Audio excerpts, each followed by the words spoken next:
E aí pessoal, tudo bem?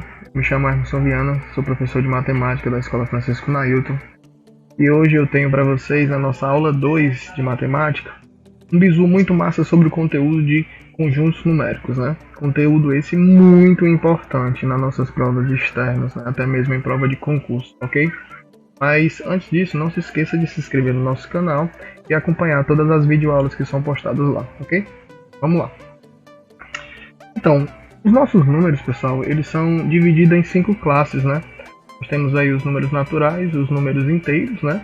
A diferença de um para o outro aqui, nos números naturais nós temos apenas os números positivos. E nos números inteiros nós temos a junção dos positivos e negativos. Os números racionais, os números reais e os números irracionais. Então essas são as 5 classes dos nossos números, ok? Para reorganizar mais isso, nós temos o chamado diagrama de Venn, né? Que o diagrama de Venn nada mais é do que um método, né? Utilizado para juntar, para agrupar esses elementos dentro de uma figura geométrica, que no caso é o círculo, ok? Então nós temos 2 círculos aí, podemos até chegar a 3 círculos, né? Dentro desse círculo, nós podemos ter o fator A e o fator B, né? Então, os que ficarem do lado de A, nós temos o seguinte: elementos de A. Os que ficarem no lado de B, nós temos elementos de B. E os elementos que ficam entre os dois, né, onde os dois se encontram aí, a gente chama isso de interseção, que é o nosso primeiro símbolo, né? É o grande ponto da nossa aula de hoje. A interseção são os elementos que participam de A e também de B, né? Por exemplo, eu gosto da disciplina de português e matemática, ou seja, eu estou dentro de 2 grupos.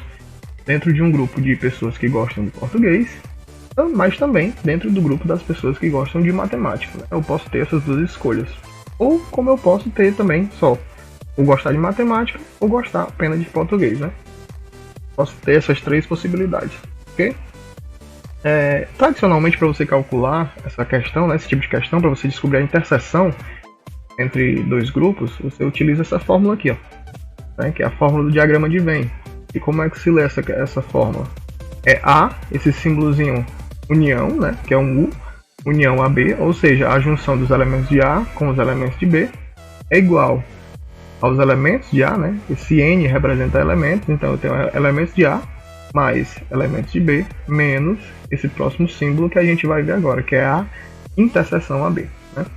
Ou seja, os elementos que participam dos 2 grupos, ok? Então essa é a fórmula. Como seria uma questão, né, sobre esse assunto de interseção? Olha aí, essa questão da PUC. Numa pesquisa de mercado, verificou-se que 15 pessoas utilizam pelo menos um dos produtos A ou B. Sabendo que 10 pessoas não utilizam o produto B, ou seja, se elas não utilizam o produto B, elas utilizam o produto A. E 2 que não utilizam o produto A, ou seja, elas não utilizam o produto A, então utilizam o produto B. Qual o número de pessoas que utilizam os produtos A e B, ou seja, os 2 produtos, né? Então eu tenho os itens A igual a 2, B igual a 3, C igual a 4 e D igual a 5. Como é que a gente calcularia essa questão? Através do diagrama de Venn, com aquela fórmula que eu falei para vocês, né? Porém, lembra que eu falei do bizu, né? Então a gente não vai utilizar essa fórmula do diagrama de Venn. Olha o seguinte, se liga no bizu. Nosso bizu é o seguinte: eu pego o total e subtraio da soma de tudo. Simplesmente isso. Pego o total e subtraio da soma de tudo. Olha aí. Então vamos colocar na fórmula para ver o que é. Essa é a nossa fórmula, esse é o nosso bizu. Então, quem é o total, pessoal? O total no nosso caso é as 15 pessoas. É isso? Então eu tenho total 15 menos a soma de 10 pessoas que não utilizam B e o 2 que não utilizam A, ou seja, a soma de tudo que eu tenho, 10 e 2. Eu tenho um total de 12. 15 menos 12, eu tenho um resultado de 3. Gostaram aí? Então o resultado do item da questão é o item B, 3. Simples assim. O total menos a soma de tudo. Vamos ver a nossa segunda questão. Olha, Essa questão da Prefeitura do Rio de Janeiro, no ano de 2015.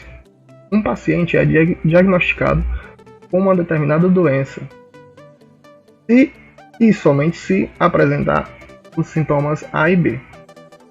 Entre 324 pessoas examinadas, verificou-se que 157 pessoas apresentaram sintoma A, 201 pessoas apresentaram sintoma B, né? E 49 não apresentaram nenhum dos sintomas. Então a pergunta é: o número de pessoas examinadas que efetivamente contraíram a doença foi igual a. Então, item A, 83, o item B, 85, item C, 87, item D, 89. Vamos utilizar o bizu que eu falei, ó. Total menos a soma de tudo. Então vamos lá. O que é o nosso total, pessoal? Nosso total é 324 pessoas que foram examinadas, não é isso? Então eu pego e coloco aí, ó, 324 menos, né? Agora a soma de tudo. A soma de tudo é essa lista de pessoas que tem aí, ó, 157 mais 201 mais 49. Isso tudo vai dar um resultado de 407, né? Então, subtraindo o total da soma de tudo, eu tenho um resultado de menos 83. Observação: quando a soma de tudo ela for sempre maior do que o total, o resultado ele vai dar negativo. Então a observação que eu deixo é que você nunca, nesse caso, coloque o sinal negativo, ou seja, você desconsidera ele, né? Então o resultado da questão, no caso, é 83. Né? E aí, pessoal, gostaram? Então, até nossa próxima aula e valeu!